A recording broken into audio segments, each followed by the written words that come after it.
Hello boys and girls, and thank you for watching this second video on my series of getting through divorce and kind of growing as a person. And today I kind of want to talk about actually getting through uh, the beginning stages of a divorce. And my situation is a little bit unique, only in the fact that my current wife, soon-to-be ex-wife, and I are still somewhat friends. I mean, we're definitely friendly, but we are, I would say, I mean, we're definitely on a speaking basis, texting basis.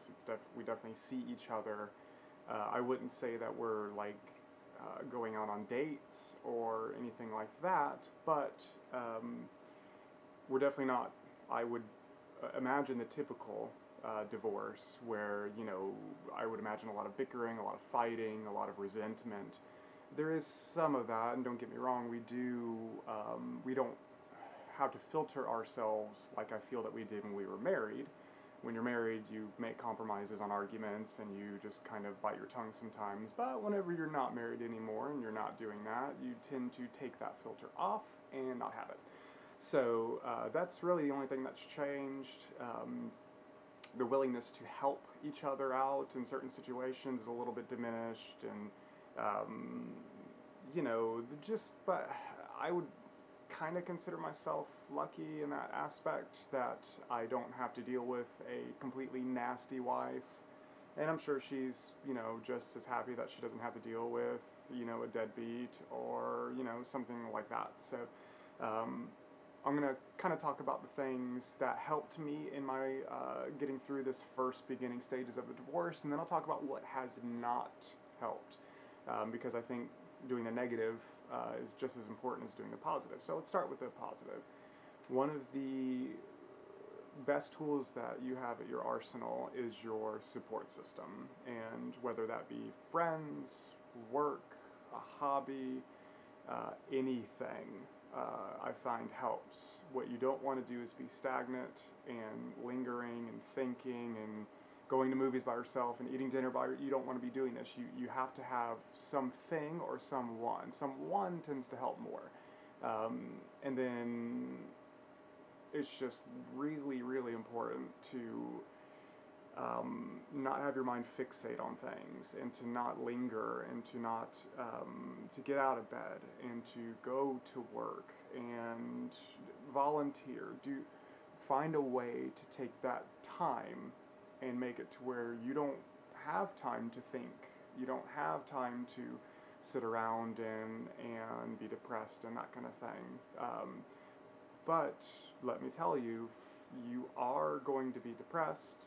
I would say the first month really was the hardest, and if I didn't have my support system in place, I would have been a lot worse, and I wouldn't be anywhere near where I'm at today if it wasn't for that. And really, it's only been like 3 months, maybe 4 months since, you know, this whole ordeal first happened, and I consider myself to have grown a lot since then, and I wouldn't be anywhere near where I am at now if it wasn't for my friends.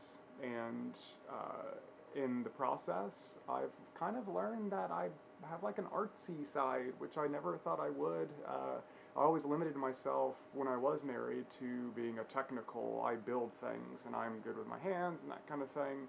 And I just shunned away anything that's artsy, and now I've started to get into movies and the, you know, deep parts about them, and I started doing photography, and I'm obviously doing video, and I found that I have an eye for it, and I have a certain talent. I mean, I'm not excellent at it or anything like that, but it's something to take my mind off of things, and something to just kind of fulfill my time, and something that I can create, and I can stand back and say, this is what I've done, and I like it. I've produced something. At the end of the day, it's my zen zone. It just helps me through it. And you need to find things like this, whether or not it's a person or a hobby or an activity or something. You have to. And then this is going to lead into my first do not do is do whoever this person is, your friend or whatever it is, make sure it's not a girl who you're interested in and who you could find yourself on a rebound or anything like that. This is not the time to be dating. This is not the time to be exploring a relationship with someone who you wouldn't normally have. You can ruin a friendship by that, and you can make your situation even worse. You know, I would assume that there are some guys who can just go through a divorce and be dating the next day, but this channel and these videos are more tailored for people who have lost and who don't necessarily want to be in the situation that they're in, but they are, and they have to deal with it. So finding love, you know, super quickly after all this has happened, I guarantee you it's going to go nowhere, and it could amplify the effects of the longing for your wife or whoever it is that you lost. So just don't do it. You know, you're going to have to deal with the lack of sex and the lack of sexual attention. You know, when you're married, you know, sex comes easy. I mean, I would hope. Maybe that's one of the reasons why you're getting a divorce. But you know, you're gonna be lonely, and you're going to long for physical attention and the touching and the things that you did whenever you were married and you just took for granted. I mean, I don't remember the last time I had an embrace, a hug, like I had with my wife. I haven't had that, and that's because mainly I'm not going to do that with a friend, and I miss that, and that's just sort of some of the things that you take for granted whenever you're married, and whenever you're not married and you have that longing, it's just something you take for granted. So do not rush into a relationship, especially with a friend. That can be the absolute worst, because now you're probably going to lose a friend because of it, or if you get rejected from them, it's another thing to add onto it. So just keep it friendly and, you know, do the things that make you happy. Also, another thing that's going to help you get through this is communication with your wife or husband, whoever it is, especially if you have a child. Now, most of my advice, most of these videos are with the caveat that you're dealing with a divorce and the separation of a child. My experience with a younger child, so that's what I'm going to, you know, tailor this channel more to. So you have to communicate with them, no matter how much you don't want to, no matter how much it hurts to think about it. You have to, for the sake of your child. And like I said at the beginning of the video, I have the distinct pleasure, I guess you can say, of being on speaking terms with that person. But if you aren't, you need to at least have a form of communication with them, whether it's texting, emailing, whatever it is. You need that, because one, visitation is not set in stone. Child support's not set in stone for 90 days after you send in the divorce papers. You have this limbo zone to where you have to communicate with each other, and communication is going to be key in making the transition as smooth as possible in your divorce. So that is key. Also, bridging into something you're not going to do, or that you shouldn't do, is keep the communication about your son or your daughter or your child. It has to be. Don't talk about why things are the way they are. Don't talk about why they're different. How can I change? You're in this situation for a reason, and if the divorce papers have already been sent in and this thing is going, the only thing you're going to do is set yourself up for even more heartache, and just accept things for the way that they are. So don't try to get information out of her or him. It's just keep the conversation about the child. One, I mean, don't give them the satisfaction of knowing that you're physically longing or anything like that. And it's not like I'm trying to be better than you, or I've got the emotional upper hand, but you have to deal with things the way that you have to deal with things, and don't if you keep the conversation just about the child and just about, hey, you know, I'm going to be a week late on giving you money or whatever it is, then um, you can avoid a lot of the pitfalls that come with the rejection and the depression and all of that.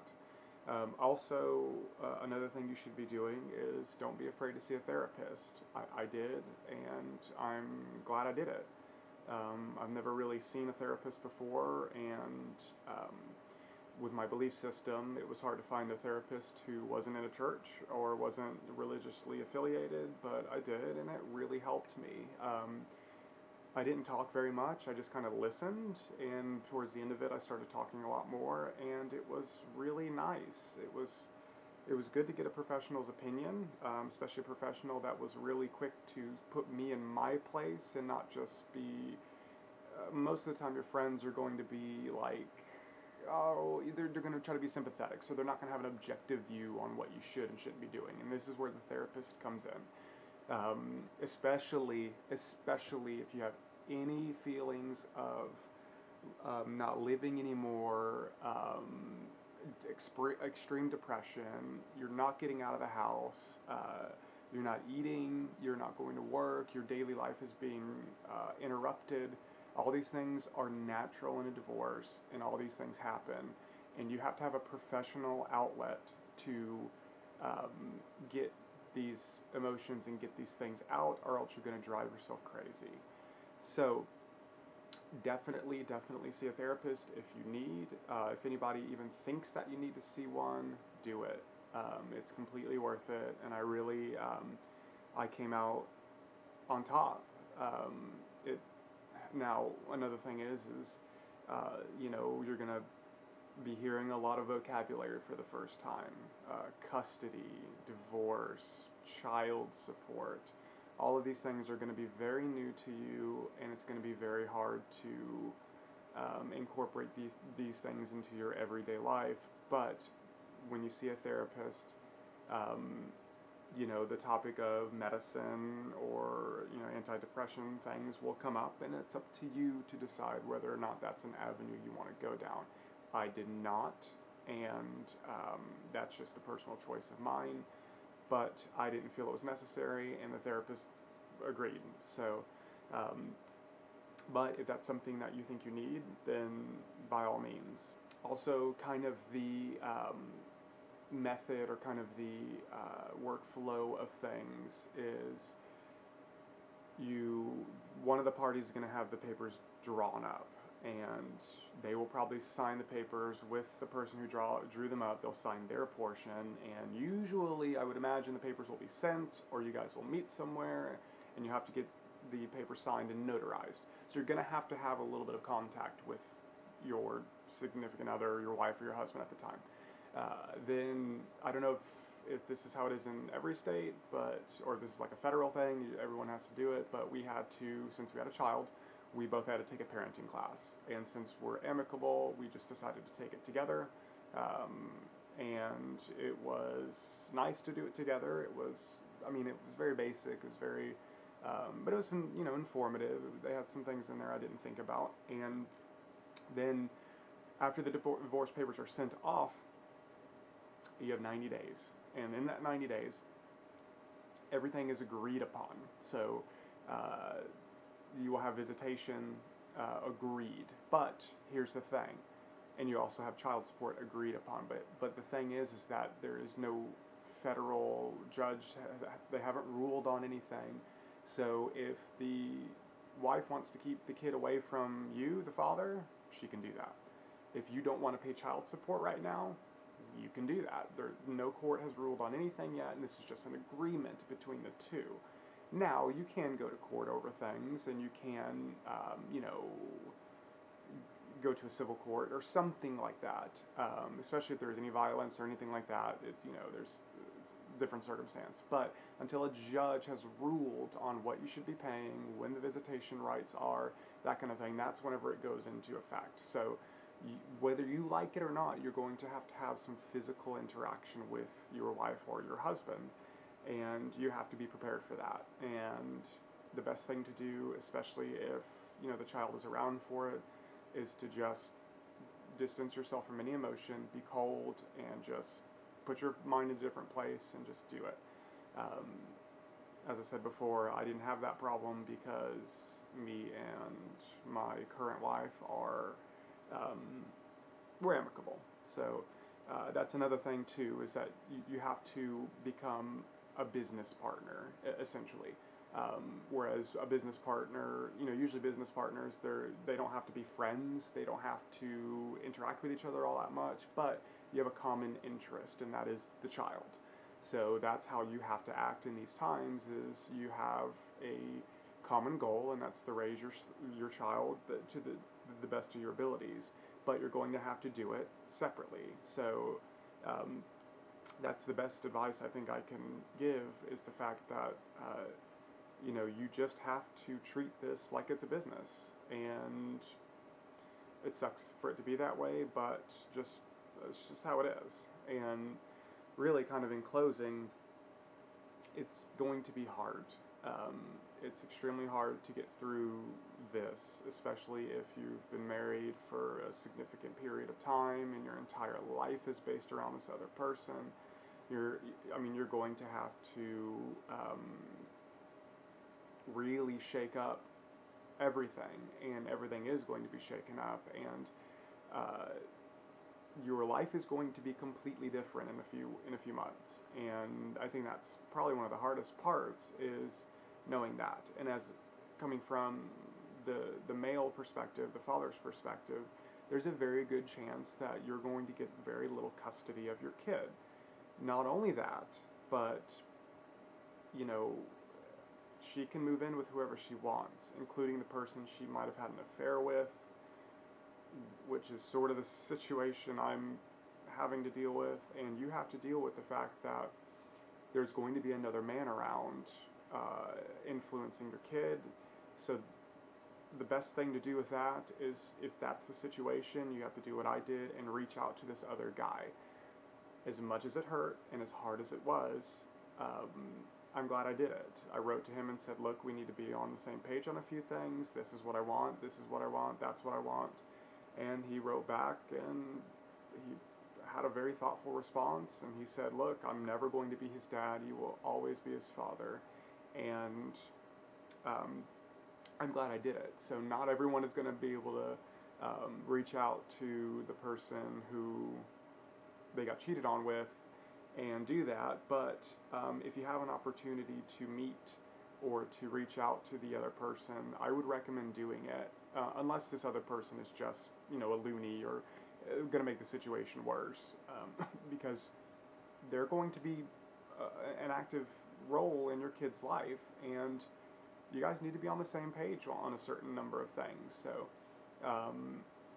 that's probably going to be the least used advice I give, because that's a very hard step to do. But if you have a chance to do it, I would. And don't resent this person. My wife is a very good-looking girl, and I don't blame him for doing it. I probably would have done the same situation. She's a catch. So I don't resent him. I wish things were different. I wish it would have happened differently, but it didn't. And things are the way that they are. So hopefully some of this advice has helped. I don't know, maybe, but really thank you guys for watching, and I'm going to keep doing this because I like it and because I think it's helping me, and hopefully I can help somebody else. So keep watching, like the video, do whatever you'd like to do. I'll see you next time.